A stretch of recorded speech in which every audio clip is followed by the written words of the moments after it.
what was your learning curve that you experienced interviewing all of these people? Because you said you did this selfishly, right? Because you wanted to get close to the fire, so to speak. What was the biggest learning curve that you saw that you were doing wrong, right? The biggest misconception you realized the closer you got to these people? So the first thing I realized was that this was in the 90s. If I'd been doing it now, I'd have probably just started a podcast. But back in the 90s, we didn't have a podcast. So I used what I was doing as an excuse to get to speak to people far more impactful and successful than me. The first thing I noticed was that I was asking the wrong question to powerful people. The first piece of education I got was my inadequacy.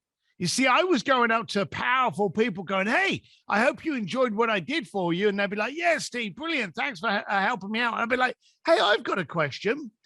How come you're rich and I'm not? And that was a horrible question, you know, because when I say to you, how rich are you? You immediately think of money. You immediately think of your portfolio, your assets. How come you're rich? You think of a number. Yeah. You know? And so I was getting some really bad, awkward answers, stares, interaction.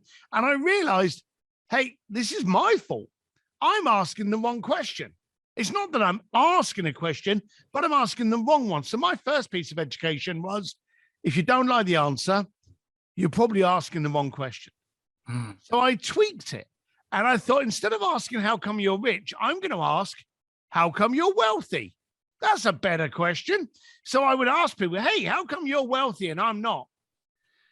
This was a good question for the wrong reasons, because I'd get people going, great question, Steve. I found God. I found my wife. I had children. I supported this charity. And I'm thinking, well, that's great, but I'm not going to marry your wife. I'm not going to join your church. How does that bloody help me?